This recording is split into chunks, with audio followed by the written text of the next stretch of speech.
So they did. And then I said, action.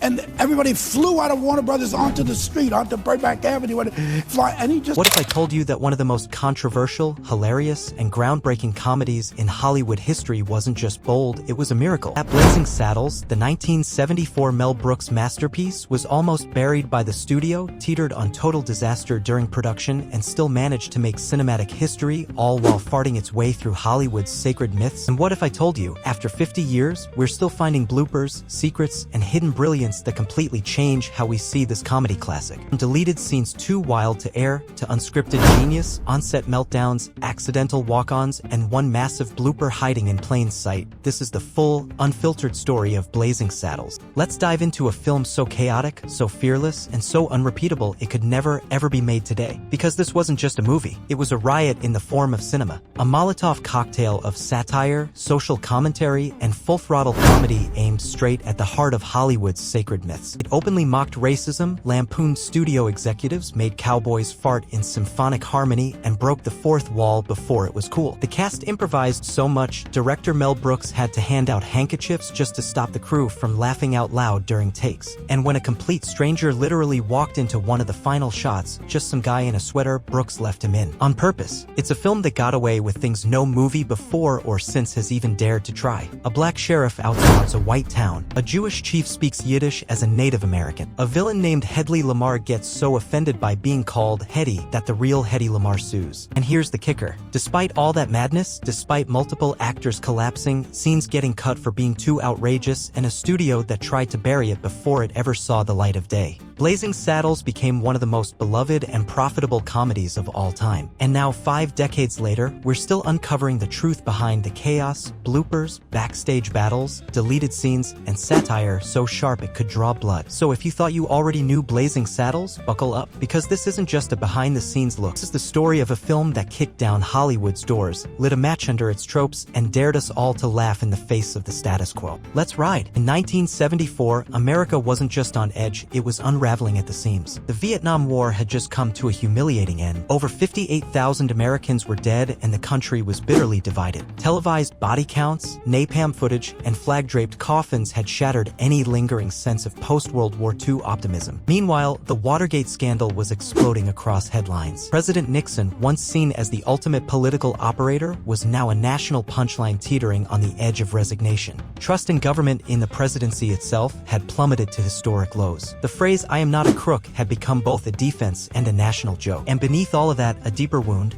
racism. Yes, the Civil Rights Act had passed a decade earlier. Yes, desegregation was law, but the lived experience for Black Americans was still defined by exclusion, violence, redlining, police brutality, and the deeply embedded racism of everyday life, especially in pop culture. In film and television, people of color were still sidelined, stereotyped, or erased entirely. Hollywood westerns were the worst offenders. For decades, they painted the Old West as a noble frontier of heroic white cowboys, stoic sheriffs, and bloodthirsty savages. Native Americans were nameless enemies. Black characters were comic relief if they existed at all. These films didn't just distort history, they erased it. That's the America Blazing Saddles charged into a land exhausted by war, scandal, and sanitized myths. Enter Mel Brooks, a Jewish comedian with a Broadway heart and a mind like a Molotov cocktail. Brooks wasn't just interested in spoofing the Western, he wanted to rip it apart and drag its dusty, whitewashed mythology into the light. But he wouldn't do it alone. He brought in Richard Pryor, the most dangerous,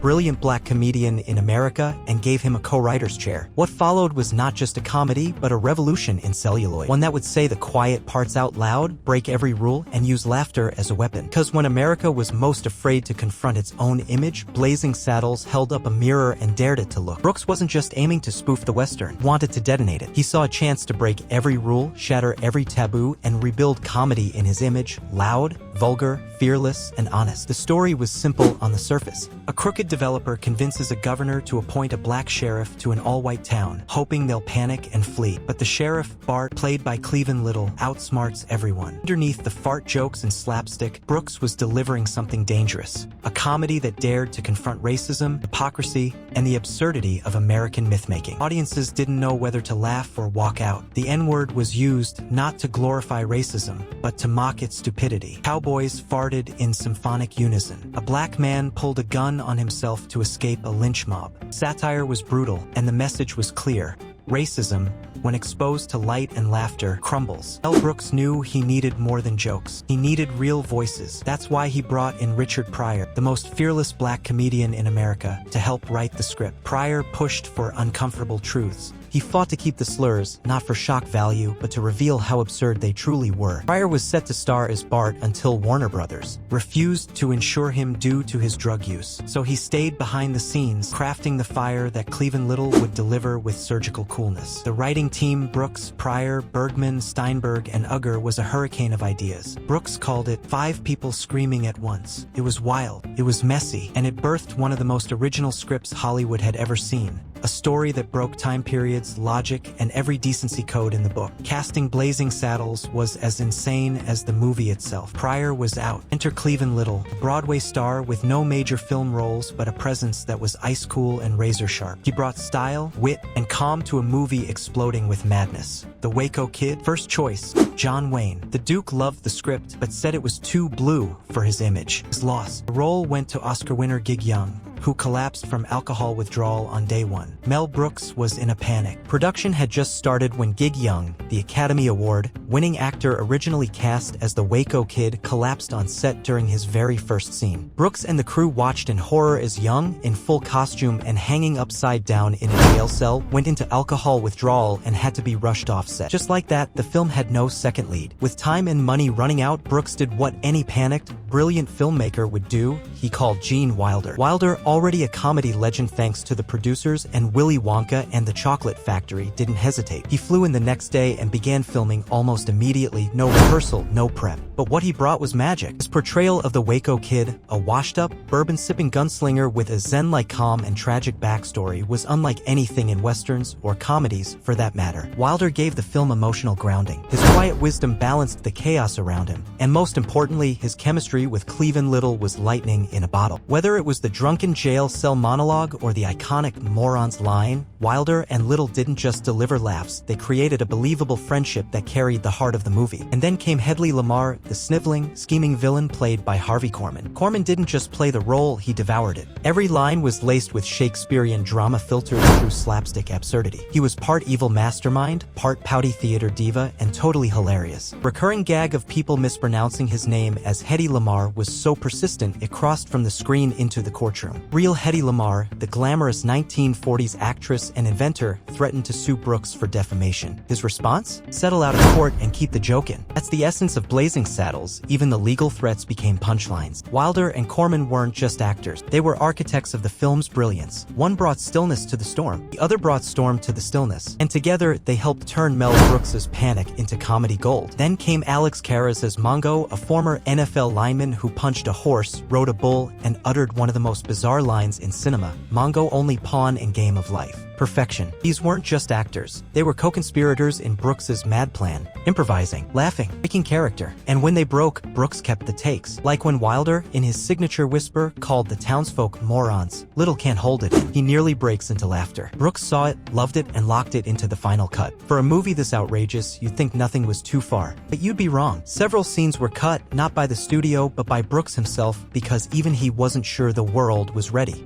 One deleted moment has Lily Von Stupp, played by the brilliant Madeline Kahn, asking Bart in her sultry German accent, "Is it true what they say about your people?" Then, "Oh, you're sucking on my arm." A raunchy stereotype deflated by deadpan comedy. Brooks thought it was hilarious, but he also feared it would overpower everything else. "Maybe I got scared," he later admitted. Other cut scenes had Lily physically trying to confirm the stereotype herself, walking the line between bold satire and raw discomfort. Even Brooks, who just put a fart symphony on screen, hesitated. Looking back, he sometimes regrets cutting them, because Blazing Saddles wasn't just aiming for laughs, it was aiming to expose, to ridicule bigotry by confronting it head-on. And those scenes? They walked the edge of genius and danger. When Warner Brothers saw the final cut, they panicked. Executives sat in silence. One called it career-ending. Another begged to cut the fart scene. They said, lose the horse punch, lose the old lady slug, lose the racial slurs. Basically, lose everything. Brooks nodded, then threw their notes in the trash. He had final cut written into his contract. They legally couldn't censor him. The studio tried to bury the film, releasing it quietly in a few cities. But the response was volcanic. Audiences roared. Theater lines wrapped around blocked. What was supposed to be a quiet failure exploded into the biggest comedy of the year, grossing over $100 million on a $2.6 million budget. Brooks had fought the system and won. Blazing Saddles was chaos, improvised lines, broken props, laughing crew members, continuity errors galore. Somehow it all made the film better. There's the infamous resurrecting leather shop. In the climactic battle, Taggart kicks down a building facade. Minutes later, it's standing again before being blown up again. An unmissable blooper that nobody noticed for decades. Or how Bart wears his sheriff's badge before he's even appointed. Or the food stains on Taggart's shirt that migrate between shots. Or how Bart's shadow falls on a painted backdrop instead of a real wall. Or the thin black cable visible during the handcar escape. Or the soldier who breaks a stage light with his rifle during I'm tired. These aren't flaws. They're part of the film's wild soul. In a movie that deliberately breaks the fourth wall, errors become part of the joke. In today's world of frame-by-frame analysis and HD streaming, these bloopers only add to the legend.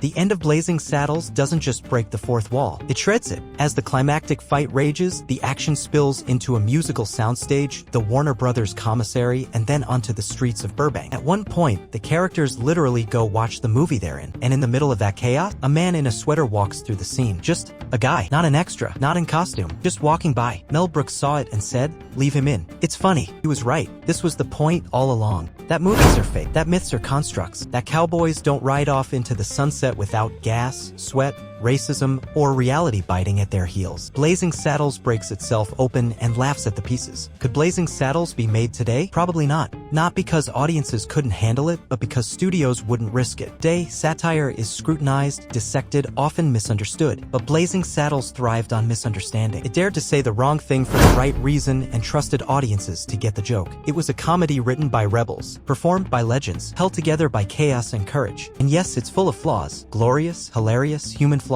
Those mistakes? They're part of the magic. They remind us that this film wasn't crafted in a boardroom. It was forged in madness, on a set where everyone was laughing too hard to breathe, in a writer's room where jokes became war. In a world where a black sheriff, a Jewish filmmaker, and a handful of misfits turned satire into a sledgehammer. So next time you watch Blazing Saddles, look again. You might see the leather shop stand up from the dead. You might catch a cable pulling apart. You might spot an extra who thought he was off camera. But more importantly, you'll see a comedy that dared to burn the myths down and laugh while doing it. Blazing Saddles isn't just a film. It's a revolution that exploded like dynamite in the middle of Hollywood's polished facade and never apologized for it. It challenged not just the Western genre, the way comedy could be used as a weapon, not to comfort, but to confront. And it did it with beans, racial satire, horse punching, fart jokes, and flawless timing. It exposed the absurdity of prejudice, the laziness of tropes, and the cowardice of Hollywood's gatekeepers. It dared to say what most films only danced around, and it made millions laugh while doing it. And after 50 years, it's still doing all of that. Still making us laugh, still making us think, still pushing the line of what comedy can and should be, and somehow still hiding a few secrets. Like the resurrecting leather shop that magically stands back up after being kicked down, or the painted backdrops that betray their own flatness, or the extra who thought he was off camera and wandered straight into movie history.